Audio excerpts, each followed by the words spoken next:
ng tao nakatira sa Pasig, okay, doon nila papalan sa Cebu para mamasahe. Demonyo kasi ang batas sa Pilipinas kasi ang mga sumulat, demonyo din. Ang mga justices, hindi ko naman nila lahat, ang mga nag-craft ng batas ay mga kawatan din, mga bendalo din, kaya wala na talagang pag-asa sa Pilipinas. So kahit meron diyang SBN Senate bill na sinusulong si Senator Robin Padilla, which is meron ng existing batas, ibebendalo pa rin nila yan. Hanggat hindi tayo nagkakaroon ng namumuno sa atin na matino. Dapat nga, actually, kung meron na sana tayong isang presidente na forever na siya. Diba? Eternal. Kumbaga, habang buhay siyang buhay. Diba? Immortal. Na panagutin ang lahat ng mga gumagawa ng ganitong pagnanakaw sa flood control, pagpapabricate ng address, fabricate ng crime laban sa kalaban nila dahil inexpose sila, mga kababayan, sana masaya ang Pilipinas. So dito ipinapaliwanag, okay, sa bill na isinusulong ni Senator Robin Padilla na kapag ito ay napaaprobahan, ay makukulong ang nagpa-fabricate ng address katulad ni Taerna. At hindi lang yun, yung isa pang designer, okay, na nag-fabricate din ng address. Kaya dapat nga sila ay bitayin. Dapat Senator Robin Padilla, bitay na lang, ano? Right? Kasi, masabi ka dito, sa binabasa natin sa Philippine Law Chuchu na to, okay, sa criminal preliminary investigation, alright, mayroon pang tinatawag na Rule 112, Section 3A, expressly requires that the complaint state the respondent's address. Okay? Kung meron daw sufficient ground ang prosecutor, dapat mag-issue ng subpoena sa respondent kasama ang complaint at supporting evidence para magkaroon siya ng pagkakataong magsumiti ng counter affidavit. Pero sa case ko, wala. Gumawa sila ng kwento eh. Inuna ni Taerna at Elisa Tanas ang mga ulaga, ang mga Insibanda vloggers, magpakalat ng kasinungalingan. Ayan, makukulong na si Marlica, arrestuin na, nagtago na sa Mexico, chuchu-chuchu. Pero ayaw nila iulat na ang mga demonyong nagkaso sa akin ang mismong lumabag sa batas na nagpeki ng address na sila dapat ang ikulong. Nasabi ko nga, kung maaprobahan niya ang batas ni Senator Robin Padilla, 2 taong kulong at multa si Taberna. Right? Kasi fabricated eh. Perjury. Fabricated address. Sinumpaan niya yung salaysay niya eh. Sworn statement yun eh. Diba?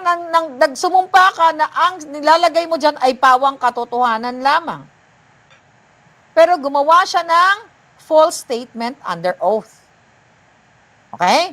And ayon sa ating batas, maaari itong pasok sa Article 183 on perjury. Sa ilalim ng ito pala, RA 11594, ang penalty for perjury is presyon mayor.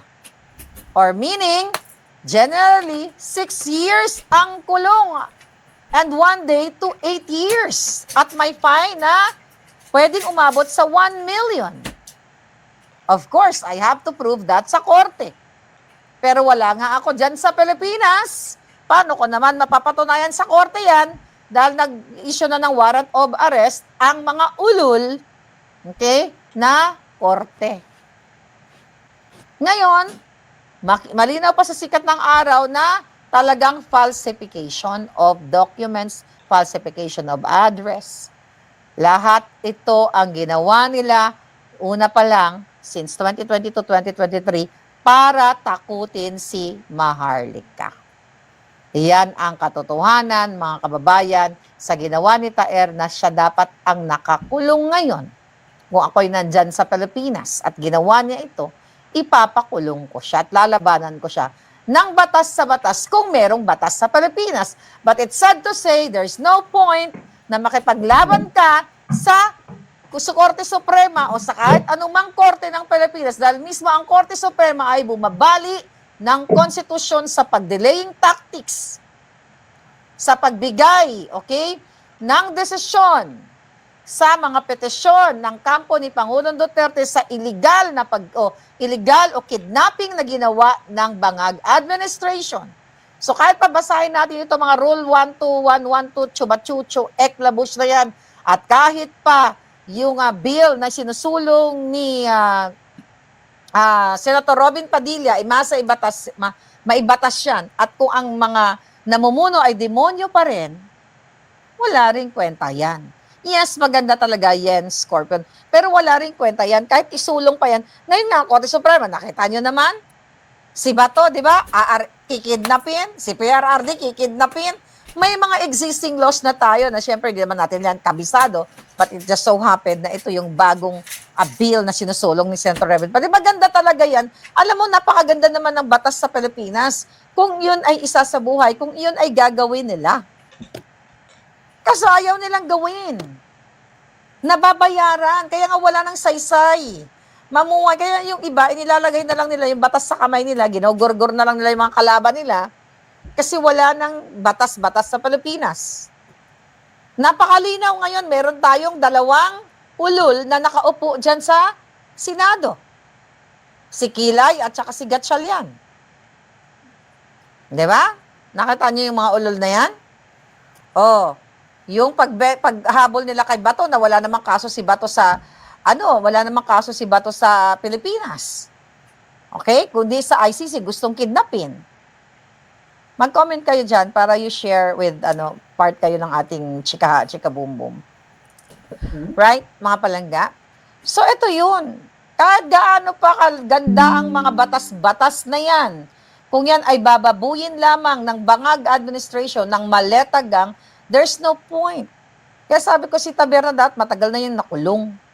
Kung may batas na, kung nandiyan ako at yan nilabag niya, siya dapat ang nakulong, hindi ako. Perjury. Falsification of documents. Hindi ko nga alam, di pa ba tinitiwalag yan? Ang dami-dami kong kaibigan na INC, no? Ang dami kahit dito sa Amerika. Kamag-anak and everything. Right? Hindi naman ganyan ang ugali ng INC. Na nagpapasulsol, nagpapaasong ulol, no? Hindi ganyan ang INC. Sa dami ko nakilala, mabubuting tao. Hindi ko alam kung bakit ito si Taerna nagpagamit sa mga bangag. Ay, nako. Sabi ni Jana, problem sa pag-implement, hindi napapatupad ang batas. Ayun na nga. Hindi ba? Bendalo na nga. Lahat sila bendalo. Yes, Jana. Ay, wag na nga tayo lumayo eh. Ang petisyon ni PRRD, ang tagal-tagal, hindi pa rin nadidesisyonan.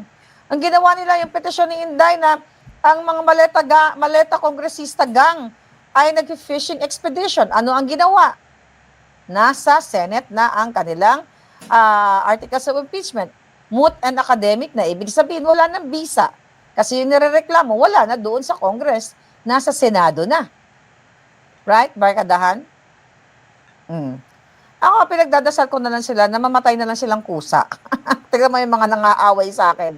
Namamatay, gumagawa ng kwento. Namamatay silang kusa kasi may karma talaga ang mundo. Ako naniniwala talaga ako sa karma. Dahil lahat ng demonyo sa akin, even sa corporate world, nung ako'y nasa Pilipinas pa, kinuwento ko na sa inyo, di ba?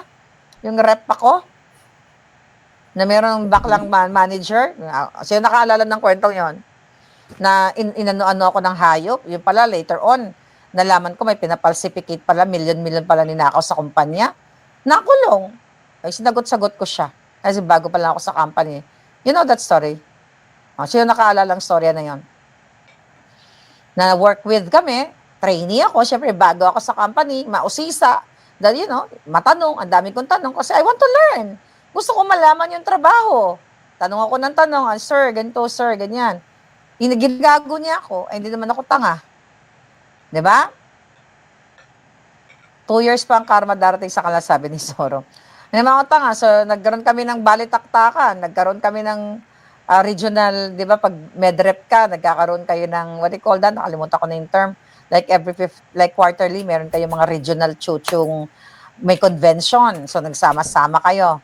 Sabi ni Jana, ay nako, I love you Jana, nakasunod ka talaga. You remember that story? So hindi ako gumagawa ng kwento dito. Regional namin yun, nakaready na yung speech ko, nakaready na resignation letter ko. Yeah? Vigil by. Then, ano ang nangyari doon? Yung pala, pero alam ko na yun, na meron siyang mga, may pinapalsificate siyang mga dokumento. May ninanakaw siyang pera sa kumpanya. Yun nga lang, wala naman akong hawak na ebidensya nung time na yun. Nakikita ko lang yung, yung personal knowledge ko. Pero I was really, really young then, pero palaban. Yun na nga, nag-ready ako ng resignation ko. Babalik ko lang yung storya, no? 'Di ba? Ano pa yung sinabi ko doon, Jana, kung naalala mo? So, nag-ready ako ng resignation, no? I'm about to, well, yung turn ko na ako mag-speak kasi you talk about magkano sales mo, ano target mo for the next quarter, 'di ba ganun sa rep, team building, yeah. Pero ano yun eh, parang buong Pilipinas, lahat ng district na doon. Anong term doon? Idel. Yeah? Lahat, Davao, Cebu, all over the world, nasa isang bonggang-bonggang place kami. So anyway, fast forward, okay, kinarma yun. Kung bakit ko sinasabi, kinarma yun. Kasi akala niya tatanggalin ako ng boss. Pogi pa naman ng boss na yon. Okay. Hinatid ako. Naka-Porsche. O, diba? Naalala niyo yun? Hinatid ako ng boss ko, naka-Porsche ang lolo mo.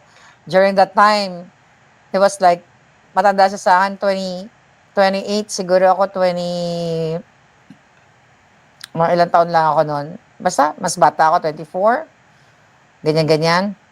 Anyway, akala nung kalaban ko, tatanggalin ako dahil kumbaga bago lang ako, siya pioneer na doon eh. Pero sabi ng boss ko, hindi ko makalimutan sa buhay ko yon. Sa lahat na nag-exam, wala pa ako nursing background noon eh. Wala akong medical background. So, lagi akong kulelat sa exam. Remember that story? Lagi akong kulelat. Talagang kulelat. Kasi wala naman ang hirap kabisaduhin ng mga pharmacology terms kapag wala kang background sa medical. So, lagi akong kulelat. Pero pinasa pa rin ako kasi yung sabi ng boss ko, I see potential in you. Even, kulelat ka sa mga exam, but I like your personality, yung communication skills, chuchuchung, ganyan. So sabi ng boss ko, I will, transfer you to another district kasi district ang tawag ng district 1, 2, 3, 4, nilipat ako. Oh, di ba ang ganda ng lola nyo? Ang haba ng hair. So ibig sabihin, nakita niyo yung potential ko. Nag-excel naman ako doon. But ganun pa man, so umalis din ako sa company na yun later on. So nalaman ko na lang nakulong siya. Buti nga, di ba? Kaya sinasabi ko karma. O, di ba? Inaaway niyo ako eh. Gumawa kayo ng kwento. Oh, inaway niya ako kasi ako nakalimutan ko na yung mga etchos niya sa akin. Matigas ulo ko. Talaga naman matigas ang ulo ko. Kailan ba lumambot ang ulo ni Maharlika? Ano nakulong ang lola mo? Kaya taberna, makukulong ka din. Hindi man ako, baka ikulong ka sa Jimpierno, who knows? Kaya sa lahat ng mga ginagawa niyong kasamaan sa kapwa niyo, may balik yan. Una, mga maletagang, huwag kayo magnakaw. Dahil one day, susunod na baha kayo na ang lunod. O baka magurgur kayo, katulad ni Johnny Pimentel. Ayan, naka-robotics na. O, di ba? Na-jutol, na-aksidente, o pinarusahan ng langit. Who knows? Baka may sunod pa na parusa. Di ba? Gumagamit ang Diyos ng paraan para kayo ay lipulin. Right? Yes, barkadahan. Oo, nagte-training pa lang ako. I was very new and gorgeous, Di ba? Bagets na bagets. Siyempre, napaka-intimidated intimidating ng aking alindog. At I was like 99 pounds. Maybe 95. Di ba? So, intimidating talaga yung alindog ng lola ninyo nung panahon na yon. So, talagang hindi ko siya makalimutan. Kasi, sabi ko, kunyari ngayong gabi, bukas na yung namin, yung regional chumachucho or national meeting, whatever. I forgot the terminology. Gumawa ko ng resignation. Sabi ko, I'm ready to kill. Sabi I'm ready to deal with this ulul na ito. Sabi ko, kisohodang matanggal ako sa trabaho. Dami-dami naman trabaho. At saka, in fairness, sa akin talaga, young and beautiful, sabi ni Arakishan. Ako kasi hindi ako nahirapan makahanap ng trabaho nung bata ako. Talagang kaliwat kanan. Okay? Pag nag-apply ako, tanggap kagad talaga ako. Wala yung pababalikin ka or pababalikin ka o tatawagan ka, mag-antay ka, hindi ka tinawagan. Ako lahat, hindi naman sa pagmamayabang, halos nang ina-apply ko ng trabaho, katanggap kagad ako ng bongga-baga. Maliban lang doon sa stewardess na in-applyan ko. Dahil punggok nung time na yon, di ba? Maliit pa rin naman tayo. Yun lang talaga. Pero the rest, lagi ang alindog ko na mamayagbag. So anyway, yun yung sinasabi ko na lahat ng bagay may karma yan. Okay, mabalik tayo dito sa batas, sa bill na isinusulong ni Senator Robin Bell. Napakaganda ng mga batas naman kasi pattern naman yan sa Amerika eh. Even ang freedom of speech. Diba? Kaso lang, binabali, nababayaran ang mga prosecutors, nababayaran ang mga judges. Kaya din may mga judges na pinapatay in a good way and in a bad way. When I say a good way, ginugurgur sila kasi binaliktad nila yung batas. Nagpabayad sila. Meron naman ginugurgur in a bad way kasi sinunod nila yung batas kaya ginurgur sila. Dalawa lang naman yan eh. Yan yung malungkot sa Pilipinas. Na ang nagsasuffer lagi, yung mga maliliit na katulad natin, na wala naman tayong maleta, wala naman tayong pera galing sa kaban ng bayan. Diba? And now, hindi lang maliit ang nagsasuffer. Look at Pangulong Duterte. Look at Senator Bato. Right? And look at Lauren Legarda. Ginawa ng kwento. So, eto yung sobrang, kung kaya nila sa mga senador, okay, gawin. Kaya nila gawin sa dating presidente sa panahon ng bangag, mga kababayan, kaya nila gawin lahat sa atin. Right? So, wala. As in, talagang, yes, Delia, ang judges dito takot din makasuhan pag kontra sa admin bangag, sabi ni Ron Roda. Exactly. Takot kasi mga judges na yan sa Supreme Court, kinakausap yan ng bangag ni Satanas. Binabayaran niya mga yan, pero dapat hindi sila matakot kasi matanda na kayo eh. Lumaban na kayo. At least nagurgur kayo, magurgurin man kayo, nagurgur kayo dahil may paninindigan kayo. It's the same thing ng 14 Brave Marines. Ayan, di ba? Yung 4 na talawan. Maganda ang batas. May batas sa Pilipinas. The problem is, binabali nila ang batas. Kaya I'm so happy na, Senator Robin Padilla, nung nabasa ko ito, gusto ko lang i-share sa'yo na yung, I don't know, kung kaibigan mo yan si Taerna, yan dapat ang unang makinabang sa batas mo. Ako pa lang unang makinabang. Yeah? Kasi ako yung tinarantado niya. Ako yung ginawa niya ng kwento. Right? Yes, Giselle. Thank you palang, Gingging. Grabe talaga ang administrasyon na ito, sabi ni Barkadahan Forever. Sadi Arellano, yes. O, kumusta ang lahat? Rebecca Ugata, my love, how are you? Okay, si Broca Barucho. Okay, grabe naman yan palangga. Broca Barucho.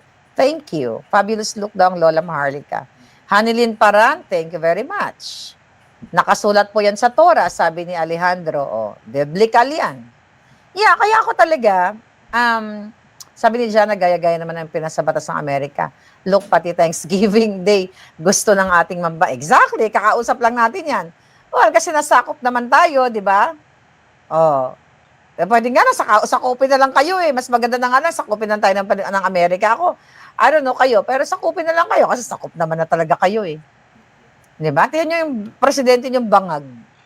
Pati Thanksgiving, gagayain. Walang originality. Kaya marami talagang nangingibang bayan.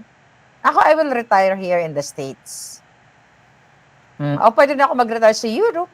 Ang dami nating kaibigan doon. So Europe lang ako or Japan kasi may kaibigan ako.